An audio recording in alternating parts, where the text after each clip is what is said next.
Welcome to the CHCH Newsmakers podcast. I'm your host, Rick Zamperin. He picked up a guitar when he was a child and has never looked back, entertaining the masses for decades with hit songs like Riverboat Fantasy and That Hypnotizing Boogie.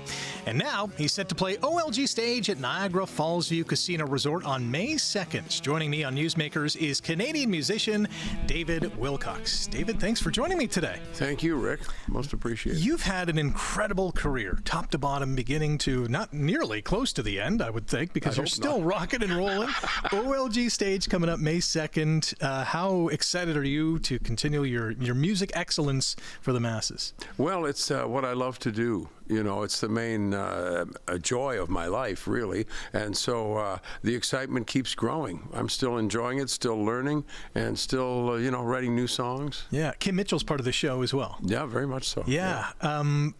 Let's go to the beginning. You're a young child. You pick up a guitar. You start playing. How did you get into music? Elvis. Elvis Presley? Yes. Okay. I'm old enough to remember when the Beatles came out, and I remember when Elvis came out.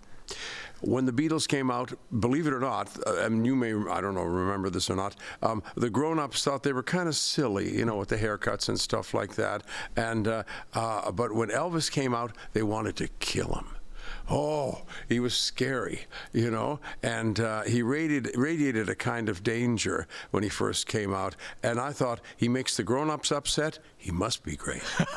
And what does he have? A guitar. Yeah, so you wanted to be like Elvis. Well, in the beginning, okay. When I was a child. Right. Yeah. So what did your family think of that? I think they didn't really understand it. They were from Europe. My mother's family were from Czechoslovakia. So I remember my mother saying, it's no wonder he shakes his hips like that. He's seen the animals in the woods, and stuff like that. So it didn't bother them too much because I was in the basement with my guitar. I wasn't out running around in the street causing trouble, and so they accepted it pretty much. I read online, I'm not sure if this is true or not, I want you to verify this. You're 12 years old, and your first live performance was in front of a group of ex-cons. Is this true? Yes. I was in a little band by then with a buddy, and there was a woman who worked for his family who operated a reception or greeting center for people who were freshly out of the penitentiary in a church basement. And it was decided the band could play there. Wow. And you're 12. Yeah. And we didn't know a lot of songs. But, What did you play? We played Donna by Richie Valens. I don't know if you remember that one. I know that Things song. like that. A little Chuck Berry tunes, like nice.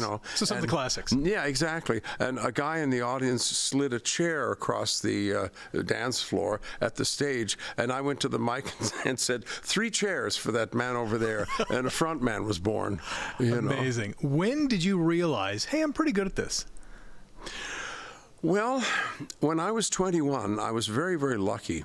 I got a gig playing the guitar for Ian and Sylvia, wonderful artists. And I started, it was a giant leap forward, and we started touring in the U.S., and we played Carnegie Hall, places like that. It was an amazing experience for somebody who months before had been in his mother's basement, and that made me, when we played Carnegie Hall, I thought, if I can play Carnegie Hall, maybe I'll have a career at this music thing, How did you make the jump from your mom's basement to Carnegie Hall? What was some of the influential people and I guess the great performances that you had that vaulted you into this place? Ian and Sylvia carried me, basically. Okay. I was the new guitar player. I was the youngest guy in the band. I was definitely the weakest musician. And they didn't fire me. They kept me on. And I learned there. I worked very hard and to learn,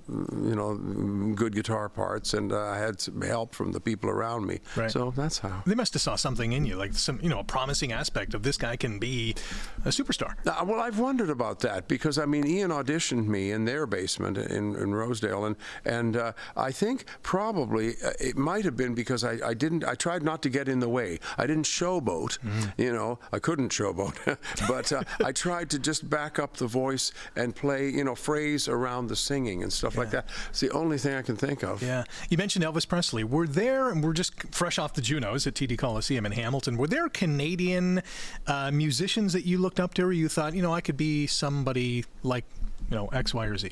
Well, ironically, Ian and Sylvia, they had great guitar players up until then, and I used to listen to their records and try and learn the solos in the basement. And of course, Gordon Lightfoot, really enjoyed his music too. Absolutely. Did you have mentors growing up? Oh, sure. I would say a drummer named Earl Palmer, who, in the Rolling Stone history of rock and roll, it says that if anybody can be credited with inventing rock and roll, it's Earl Palmer, because he changed what the drums do. He played with Little Richard and Fats Domino, people like that. I got to play with him, and he was definitely a mentor. Right. What words of advice did he have for you? Well, I can't remember any specific words. Probably don't play so much. I'm imagining, but I don't remember that specifically. But I managed to follow around. I like the blues, and I got to meet some of the great old blues singers from the 1920s and 30s. And one of them was named Booker White. And Booker White said to me, "Get your own, boy." Meaning, I'd copy records and play them for him, blues records, and he eventually said, "Get your own, boy." Okay, so get that little light your bulb. own. That it did definitely. So, what did that force you to write more? To just change the way you played? What was the inspiration behind his message? Well, to write more and to try and find an original way of doing something. If I was playing a turnaround or a solo or a chorus, to try and find something a little different, maybe. Mm-hmm. Your debut album, Out of the Woods. Mm-hmm. Talk about making your first album. Okay, our band started playing, and we developed a local following. Hamilton was one of the places we played, and it was great. But we couldn't get on records. It was disco time, and we didn't play disco, obviously. So I couldn't get a record deal, and found an investor, a fellow who had a music store, and he was kind enough to put up the money to make an album. Now, that was in 1978, and I couldn't sell the album until 1980. I tried and tried to sell it, and nobody would even release it. Finally, in 1980, a little label released it, and it sold pretty well for a brand new band, You're making this album. You're looking for investors. This is a highly stressful time. You're still very young in your career. Did you think, wow, if I don't get this out there, I might not be who I want to be? Well, I started my first band as a leader to try and be a better side person. Okay. To sing better, to play more solos, to really work on my craft. So I didn't think it would succeed. And then it started to take off little by little. Why did you think it resonated with people who were listening to it? Okay. That's a big question. Yeah. And the only thing I can think of is this. There are better singers. There are better entertainers. There are better guitar players. Not a lot, because I'm pretty good. Yeah. But there are better ones. But the whole package must be, I think, why people have come back and why it took off, a little bit. There are some great songs on that album. Do you have a favorite, whether it's something that you poured your heart and soul in or was the most successful? What, comes out for you on that album? Well, it changes from day to day. Really? Oh yeah, and there's some songs, I'll look at an audience and think, well, it'll be fun to play Riverboat tonight or whatever, so different ones at different times. Going into other albums, the lessons that you learned from your first debut album, did you apply to other ones, or were you keen on trying new things? Well, I was open to trying new things, and I did. And when I listen back today, I think the results are somewhat mixed. There's a lot of it that I really like very much, and some of it maybe I wouldn't have done exactly the way we did. But I've always tried to grow as an artist. I don't want to just make the same record again and again. Right. You're well known for playing colleges and university campuses throughout your career, upwards of 300 plus dates during a calendar year. What was the reason for that? Was there a strategy behind that? Yes. Eating. Eating was the strategy. Well, surviving. I mean, paying the rent and all that. I wanted to work, and that's where the work was. Yeah. And we enjoyed it, traveling and playing music, and it was good. Looking back, though, it's beneficial. I mean, you're going to a younger audience. They're becoming fans of you. They're buying records, supporting you all these years later. And even many years later, I run into people, I'll walk into a law firm or a shop of some kind, and somebody will say, I saw you at such and such a college or university, when I was a student. Yeah, it's happened here in the studio just moments ago. So, fans are fans for life, for sure. You have toured all over the place. Do you have a favorite story or stories from your touring days? Well, It was fun, especially when we were just starting to get known as a band, you know, because we'd walk into a place and people would be there and they'd be curious, you know, and we'd try to really, you know, hit a home run and things like that. And we still try to do that today, you know, but that's the most fun of all, you know. Were you the type of musician who would resort to some hijinks or some, you know, practical jokes? Well, I don't know if they were practical jokes. I've always had a really strict policy that the audience is in on everything. Okay. We never have private practical jokes on stage. Right. It does not exist because they got to be part of the party. But I mean, I'd take out a ceiling with my guitar neck and things like that, you know, and you know, play, you know, upside behind my head and stuff, you know. So some of those things, sure. We are not too far away from the Olympics and the Paralympics, and one of the big commercials, and your song was featured in it, "Do the Bearcat." Is there such a thing as the Bearcat dance or dance moves, and how does it work? I think you have to invent it yourself. Okay, this is what it is. It's what you want it to be. Okay, what was your vision behind that? I just like the sound and the guitar, the sound of the guitar growling like that. You know, it's a great riff for sure. Thanks. I don't know if you can speak to royalties, but I'm sure you got some. Well, in the future, it takes a while. For them, but yeah, no, it won't hurt things. You know. Now, I think some people may have you know, listened to the song one too many times and maybe have grown sick of it. I still enjoy it. Were you watching the Olympics and the Paralympics and listening to your song, and there it is again? Yeah, well, the thing, I was more impressed, I'll just say, with the fact that 1 minute, and I love this, there'd be people in the air, 20 feet in the air, wearing skis, doing impossible stuff, whirling around, and then curling. Yeah. You know, I liked that. But it's contrast. back to your, you know, it's to each their own. And in between, the Bearcat. Yeah, exactly. You know? It was a phenomenal part of the Olympics for sure. What is your advice for aspiring musicians? Be yourself. Do something that you really love. Because if you were to succeed doing something that's not you, it would not be very satisfying, you know. And whatever success you will achieve, you will feel it honestly resonates, and you can grow from that. I think it's very important to be ourselves. Very similar to the advice that you got years ago. If you know, you got to find get your own. Get your own, boy. If you were to begin your music career now, do you think it would be as successful, given the technology and the, you know, the fractured nature of media? What do you think? Well, okay, I have enough of a belief in myself that I think that I would have a career, but it would be a totally different career. Yeah, how so? Because, well, circumstances are so different. And I've been misinterpreted on this point, because I'm not saying it's easier. It is not easy. Wasn't easy then, isn't easy now. But to have the internet changes the equation very much, because record companies had an awful lot of power when I started out.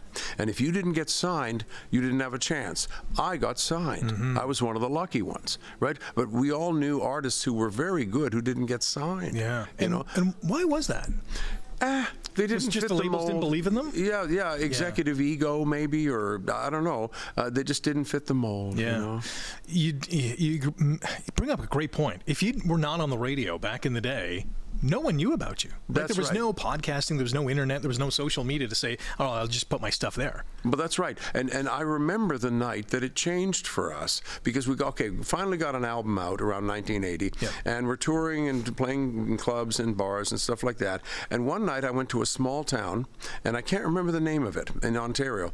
And the bar is full on a Friday night, and we've never played there. That's a bad sign, because it's obviously the local watering hole, and I hope the band goes over, because we've got 400 people there, and I assume they don't know the music. Rick, they knew the words. Wow. My life changed. Airplane. That was your made it moment? Yeah. Well, not made it, sure. but in the sense that we've gone to another plateau. Yeah. The realization it was an astonishing experience. Yeah, I'm on the way up here. Yeah. Wow. What was that like? Like, how did you sleep that night? Did you sleep that night? Probably not. But it was incredibly affirming and gratifying, and I'm very grateful for it. Absolutely. Do you have a favorite song? Not really. As I say, it changes from day to day. Yeah. You know. And is there a favorite place for you to play? I know you mentioned Carnegie Hall back in the day. Well, no, I think my favorite place is where the audience is really open and to hearing things and good sight lines, you know, and a decent PA, and let's go. Feeling the buzz of the crowd. And you got it. Do you still get as jacked now as you did back in your 20s or 30s in terms of the excitement of playing before a crowd? Absolutely. Really? Absolutely. And I get stage fright, but that's part of the edge, you know. Yeah. How did you handle the stage fright in the beginning? In the beginning, well, with substances. Right. So that helped. But not now. But yeah. Well, I don't know if it helped. But it made, you know. It cut the edge, so to speak. It cut the edge a little bit. But no, now I just try to stay calm and try to enjoy myself. As soon as I can start enjoying myself, then the fear dissipates. Right. You know? Right. Did you ever have a show or a song or some moment that just went, you know, it was a disaster, and you thought, I never want to, experience that again? Well, I went out one night, and I had been introduced and stuff like that, and I went out and I closed my eyes and I started to sing the first song, right? And I heard the audience laughing, and I wasn't hearing my voice in the PA, and I opened my eyes and the mic had sunk to my crotch and in front of everybody. And so I'm standing there saying, so I mean, that happened. Yeah. I can imagine that every time after that you were checking the mic that it was locked and loaded and you're good to go. Oh yeah, no, life lessons. Wow. In terms of your bandmates, how has that relationship changed over the years? Well, my goodness. I hope I've learned some things. Working with people, it's a fine art and journey, and to try and be respectful, which I hope I've learned and become a better band leader. They really become lifelong friends. They right? do. At the end of the day. It's amazing, especially if you spent time, or if I've spent time on the road with somebody, and I see them years later. We're back in that space. The Rick and David space. Right. Or whatever. Sharing old war stories. Yeah, it just is a vibe. Yeah. If you're a phenomenal guitarist, if you had another instrument that you could master, what would it be? Drums. Really? Oh, yeah. What turns your gears about the drums? Well, it's kind of the spine of the music, and it has so much power. And there's some drummers I check out online, just because I enjoy their playing. Yeah. Do you have a favorite drummer from years gone by? Neil Peart from nearby St. Catharines? Well, is one of the best all time. I like Roger Hawkins, who was part of the Muscle Shoals rhythm section. I like him very much. Right. And my friend Earl Palmer, who I mentioned earlier, is another one. So there's a few of them. Again, May 2nd, OLG Stage at Fallsview Casino. You're going to be rocking and rolling on the stage.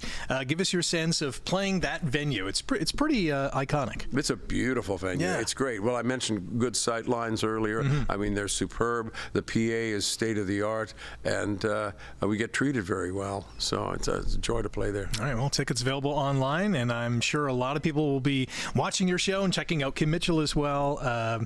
David, thanks for the time today. Thanks for going back on memory lane with us and talking about your illustrious career, which is continuing today. Thank you. All right. Thanks, Rick. That is the iconic David Wilcox, and that is a wrap for the Newsmakers podcast. A big thank you to the all-star cast behind the scenes. If you like today's episode, click the thumbs up, hit subscribe. You can leave a comment as well.